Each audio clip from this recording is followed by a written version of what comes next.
Let's put our heads together to supersize and grow your business. Sharon Horne-Ellstrom here with little bells. No idea what they have to do with putting our heads together, except they all have similar heads and they can all be put together. Today, our idiom for supersize your business is put our heads together. Put our heads together. It's been around since the 1300s. It started out as lay our heads together, and by the 1800s, it turned to put our heads together. Both times, it meant to get together with someone else or a group in order to come up with solutions, usually solutions to a problem or ideas.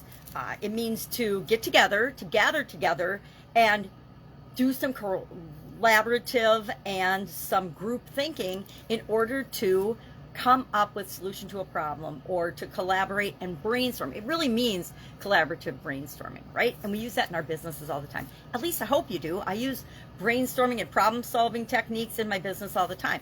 So I'm going to share 10 ideas and 10 different ways you can think of 10 effective problem solving strategies that I've used all of these. I can't think of any of them that I have not used like dozens and dozens of times. And of course, there's more. I would love if you would share in the comments below your favorite problem-solving strategy or way to collaborate and get together and come up with options and solutions to problems. I think we are in business to provide solutions to problems for people. At least the vast majority of us are. Sometimes we're just providing a service, which is, of course, a solution to the problem because we do the service for the people so that they don't actually have to perform that service themselves. So what are some of these strategies? Let me grab a magnifying glass so I can actually see what it has to say today. Here, everywhere today. 10 effective problem-solving strategies. Number 1, use a solution that's worked before. Use a solution that you've used in the past. Now, I don't know about you, but in order to grow and build and supersize my business, I came up with solutions to problems, and then I supersized, and meaning I spread them to different markets. I shared them with different customers. I shared them with different people and a wider audience, and that is one of the fastest, easiest ways to grow and build and supersize our business. Think of Broadway shows or comedians or actors and actresses or plays that test their material out in one circumstance, one city, and then take their show on the road and go around a circuit of clubs or cities. I was involved in my sister owned a comedy club in the 80s, the early 80s, and so I got really familiar with that industry and how it worked.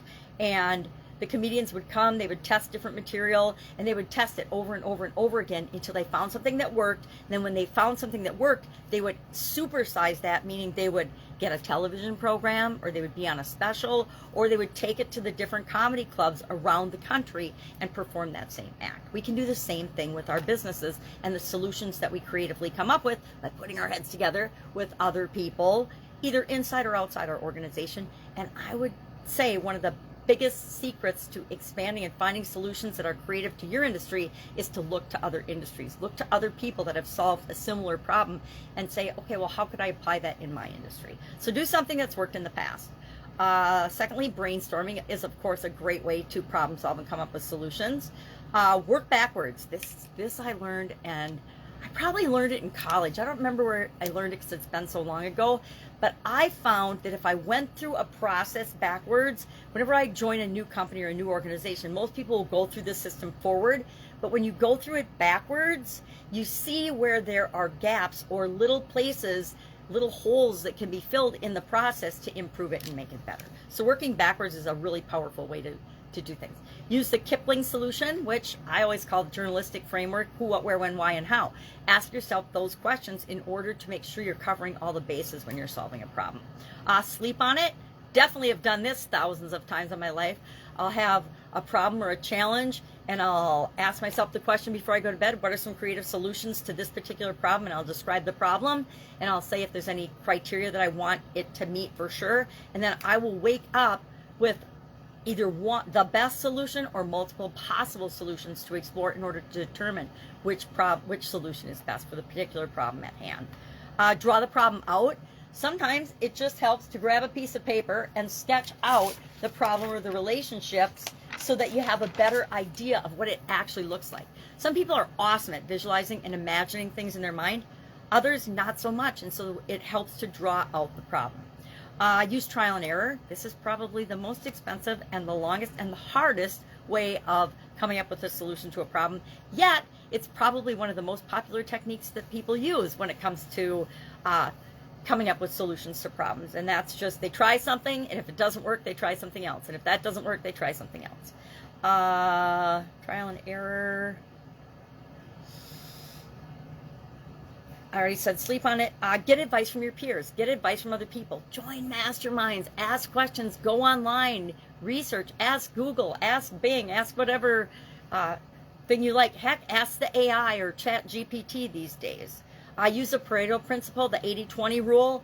Know that 80% of your results come from 20% of your efforts or solutions. And 80-20, the Pareto principle, applies to absolutely everything I've ever found in my life in very interesting ways. And then remember to add successful solutions to your toolkit. If you find a technique or a strategy or a way of putting your heads together or brainstorming that works really, really well for you and your organization, make sure that you make that a part of your regular processes and procedures so that you can continually improve and make your business the best it can possibly be. That's it. If I can help you in any way, ask. Otherwise, that's our idiom for today. Love to know your take on putting heads together. Has that worked for you in the past? Or are you a lone wolf and you like to come up with the solutions yourself? Share in the comments below, and I will be with you tomorrow. Have an amazing day.